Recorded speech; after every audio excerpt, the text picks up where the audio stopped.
കൈ ഉയർത്തുന്നിടത്തിൽ ഇന്ന് നമ്മുടെ സമുദായം വളരെ മോശമായിട്ടുണ്ട്. കൈ ഉയർത്തുക എന്ന് പറഞ്ഞാൽ ഒരു കൈയുടെ മുകളിൽ മറ്റേ കൈ കയറ്റി വെച്ച് ദ്വായിരക്കുന്നിടത്തിൽ കൈയുടെ വിരലിൻ്റെ സൗന്ദര്യം എന്താണ്, അതിൻ്റെ രോഗം എന്താണ്, കുയർന്നകം എങ്ങനെയുണ്ട്, സൗന്ദര്യം എങ്ങനെയുണ്ട്, ഇതിങ്ങനെ നോക്കിക്കൊണ്ടൊക്കെയാണ് ഇന്നത്തെ പലരുടെയും കൈ ഉയർത്തൽ. വേറെ ചിലർ ഉയർത്തുതന്നെയില്ല, ഉയർത്തിയാൽ തന്നെ അതൊക്കെ എന്ത് ചെയ്യുന്നുണ്ട്, ഒരു അലസമായിട്ട്. ഇങ്ങനെ ഓഫിലായ ഒരുത്തൻ്റെ പ്രാർത്ഥന അള്ളാഹു തആല സ്വീകരിക്കില്ല എന്നുണ്ട്. അവൻ ചോദിക്കുന്ന കാര്യം ഏത് സ്ഥലത്തായാലും വേണ്ടില്ല, മസ്ജിദുൽ ഹറമിലായാലും വേണ്ടില്ല, റൗദയ്ക്കുള്ളിലായാലും വേണ്ടില്ല, റൗദയുടെ പുറത്തായാലും വേണ്ടില്ല, ഏത് വലിയ ഇജാബത്ത് കിട്ടുന്ന സ്ഥലത്ത് പോയിരുന്നു അശ്രദ്ധമായി ദ്വായിരക്കുന്ന ദ്വാ അള്ളാഹു സ്വീകരിക്കില്ല. കാരണം പിന്നെ മറ്റൊരു ഹദീസിൽ കാണാം, ഒരു മദ്ലൂമിന്റെ പ്രാർത്ഥനയുടെയും അള്ളാഹുവിന്റെയും ഇടയിൽ യാതൊരുവിധ മറയുമില്ല. അവകാശം നിഷേധിക്കപ്പെട്ടവന്റെ പ്രാർത്ഥനയ്ക്കും അള്ളാഹുവിന്റെ ഇടയിലും ഒരു മറയും ഇല്ല. അങ്ങനെ മറയില്ലാത്തതിന് കാരണം എന്താണ്? അവൻ ശ്രദ്ധാപൂർവം അള്ളാഹുവിലേക്ക് മനസ്സറിഞ്ഞാണ് അവന്റെ പ്രാർത്ഥന.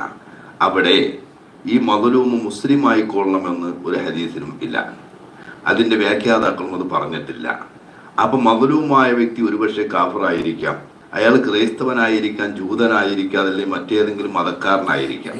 പക്ഷേ അയാൾക്ക് അവകാശം നിഷേധിക്കപ്പെട്ടു, കിട്ടേണ്ട അവകാശങ്ങൾ നിഷേധിച്ചതിന്റെ പേരിൽ മനസ്സ് വേദനിച്ചിട്ട് അയാൾ പ്രാർത്ഥിച്ചാൽ ആ പ്രാർത്ഥനയുടെയും അള്ളാഹുവിൻ്റെ ഇടയിൽ മറയില്ല എന്നതിന് കാരണം എന്താ? മനസ്സാന്നിധ്യം. ആ സമയത്ത് അയാൾ വലിയ വേദനയോടെയാണ് ആരോട് പറയുന്നത്?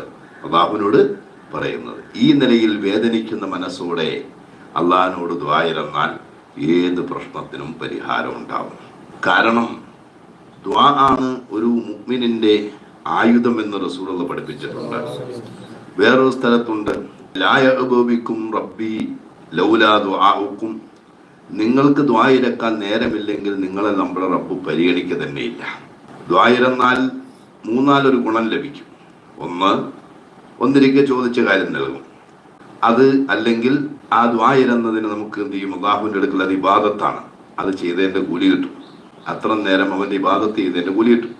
അതുപോലെ ഇവിടെ കിട്ടിയില്ലെങ്കിൽ ദ്വായിരന്ന കാലം അതിനേക്കാൾ ഹൈറായിട്ട് ആഖിറത്തിൽ ലഭിക്കും. മൂന്നാലൊരു ഗുണമില്ലാതെ ഒരൊറ്റ ദ്വായും അവസാനിക്കുന്നില്ല. പക്ഷേ ദ്വായാവണം. ദ്വാ ഇരക്കുമ്പോൾ നമ്മൾ വളരെയധികം ശ്രദ്ധാപൂർവം അള്ളാഹുവിലേക്ക് മനസ്സ് അലിഞ്ഞ് വളരെ എന്ത് ചെയ്യുന്നുണ്ട്, ലയിച്ചുകൊണ്ടാവണം ദ്വാ ഇരക്കേണ്ടത്. അങ്ങനെ ദ്വാ ഇരന്നാൽ പല പ്രശ്നങ്ങൾക്കും നമുക്ക് പരിഹാരം അള്ളാഹു തരും.